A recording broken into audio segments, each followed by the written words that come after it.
അലാവുദ്ദീൻ ഷാൻഷാ. നാളത്തെ സഭയിൽ നീ ഹാജരുണ്ടാവും. ആരവിടെ? അലാവുദ്ദീനെ അകമ്പടിയോടുകൂടി വീട്ടിലെത്തി. ഷാൻഷാ. കുമാരി രോഷ്നിയെ നാം കാണണമെന്ന് പറയും.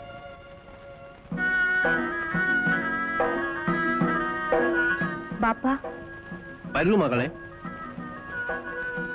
നോക്കൂ, ശ്യാം ദേശത്തിലെ രാജകുമാരി സുഹർബാന്റെ ഭർത്താവ് ഫസുൽ ജമാൽ രാജകുമാരൻ. അങ്ങോട്ട് ചെല്ലും. സുഹർബാൻ നിന്നെയും കാത്തു നിൽപ്പുണ്ട്. അവരെ സ്വീകരിച്ച് വിശ്രമത്തിന് വേണ്ട ഏർപ്പാടുകൾ ചെയ്തു കൊടുക്കും.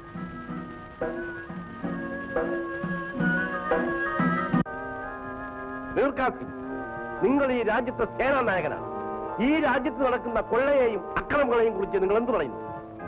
ഷാൻഷാ, ഞാൻ അന്വേഷിക്കാം. അന്വേഷിക്കാമെന്ന് പറയുന്ന സേനാനായകനെയല്ല, കൊള്ളക്കാരുടെയും കൊലപാതകളുടെയും ശിരസ് വെട്ടി നാൽക്കവലകൾ പ്രദർശിപ്പിക്കാൻ സാമർഥ്യമുള്ള സേനാനായകനെയാണ് ഈ രാജ്യത്തിന് ഇന്ന് ആവശ്യം. മുഹമ്മദ് ഹുസൈൻ, അങ്ങനെ ചോരത്തുറപ്പുള്ള യുവാവ് ബാഗ്ദാദിൽ ഇനിയും ജനിച്ചിട്ടില്ലെന്നുണ്ടോ? ഉണ്ട്, ഞാനുണ്ട്.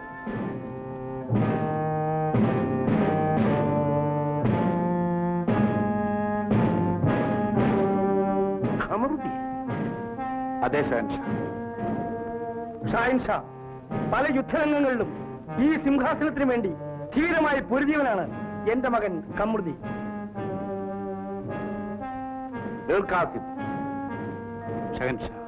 ഇന്നു മുതൽ ബാഗ്ദാദിലെ സേനാനായകന്റെ വാൾ നിങ്ങൾ ഉപേക്ഷിക്കുക.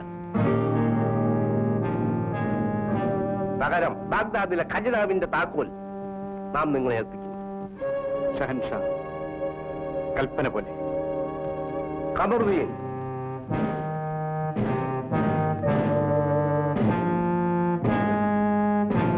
നമ്മുടെ പ്രധാനമന്ത്രി മുഹമ്മദ് ഹുസൈന്റെ പുത്രൻ കമറുദ്ദീനെ നാം ഇന്നു മുതൽ ബാഗ്ദാദിലെ സേനാനായകനായി നിയമിച്ചിരിക്കുന്നു.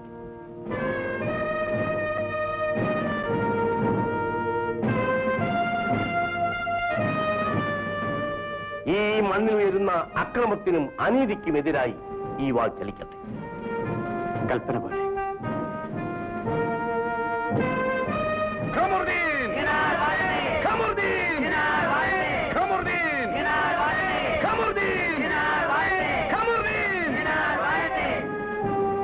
നമ്മുടെ അതിഥികളായി വന്ന ശ്യാംദേശ രാജകുമാരിയെയും അവരുടെ ഭർത്താവിനെയും കൊള്ളക്കാരിൽ നിന്നും രക്ഷിച്ച് നമ്മുടെ നാടിന്റെ അഭിമാനം കാത്തു സൂക്ഷിച്ച അലാവുദ്ദീന് ഒരു പാരിതോഷികം കൊടുക്കേണ്ടത് നമ്മുടെ കടമയാണ്. അലാവുദ്ദീൻ, അലാവുദ്ദീൻ, നിന്റെ ധീരത ഈ നാട്ടിൽ എല്ലാവർക്കും വഴികാട്ടിയായിരിക്കട്ടെ. നാം നിനക്കിത് സമ്മാനമായി നൽകും.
അമീർ, ഉമ്മയ്ക്ക് എന്ത് പറ്റി?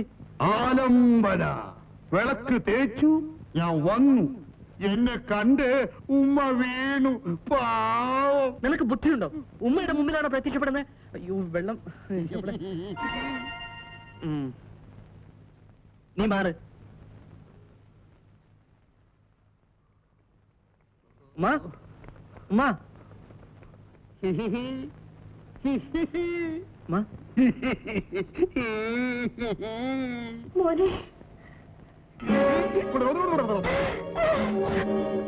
ഉമ്മ പേടിക്കണ്ട, ഇത് അമീർ എന്ന ഭൂതമാണ്. നമ്മളെ ഒന്നും ചെയ്യില്ല, നമ്മുടെ ഭൂതമാണ്. നിനക്ക് ഈ ഭൂതവും പ്രേതവും ഒക്കെ ആയിട്ടുള്ളോടാ കൂട്ടുകെട്ട്. ഈ വിളക്കാര് തേച്ചാലും ഞാൻ പ്രത്യക്ഷപ്പെടും, എന്തും സാധിച്ചു കൊടുക്കും. ഉമ്മയ്ക്ക് വേണ്ടത് ചോദിക്കും. എനിക്കൊന്നും വേണ്ട മോനെ. എന്തെങ്കിലും ചോദിക്കും ഉമ്മ, അമീർ കൊണ്ടുവരും. നമുക്ക് കുറച്ച് നല്ല ഉടുപ്പൊക്കെ വേണ്ടേ മോനെ? ഞങ്ങൾക്ക് ഉടുക്കാൻ നല്ല തുണി വേണം.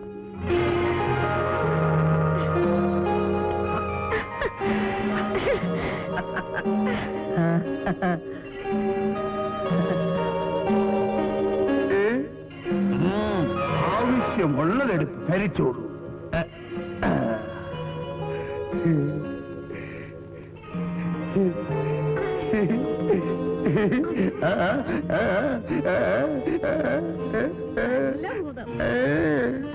അമീർ, എന്റെ ഈ വീട് മാറ്റിയിട്ട് എനിക്കൊരു നല്ല വീട് വേണം.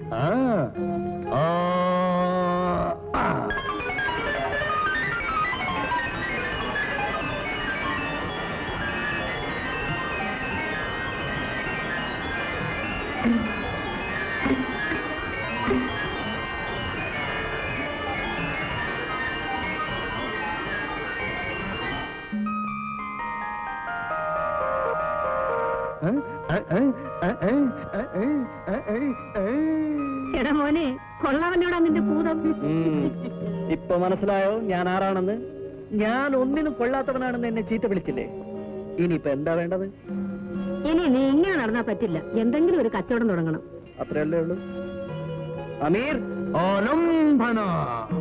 എടാ മോനെ, എല്ലാ കാര്യവും നീ ഒറ്റ നിമിഷം കൊണ്ട് അമീറിനോട് പറഞ്ഞ് സാധിച്ചാലേ നാട്ടുകാർക്കൊക്കെ നമ്മളോട് സംശയം തോന്നും.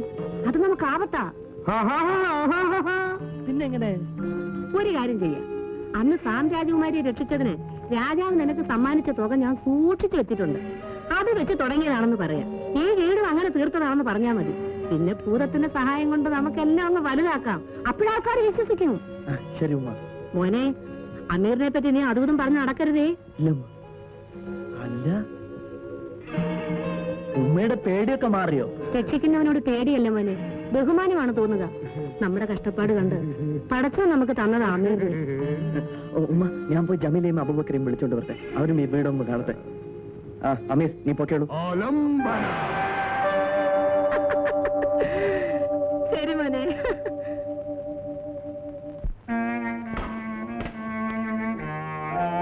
ഖമറുദ്ദീൻ ബാപ്പ, നീ ബാഗ്ദാദിലെ സേനാനായകനായതുകൊണ്ട് മാത്രം തൃപ്തിപ്പെട്ടു എന്നുണ്ടോ?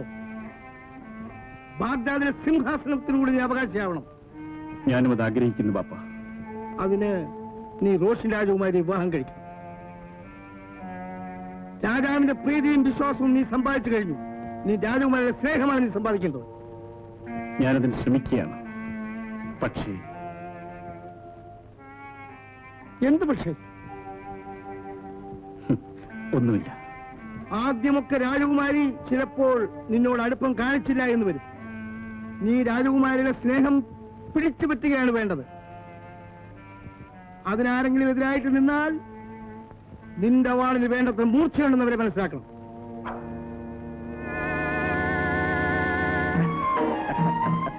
ഇതാരുടെ വീടാ?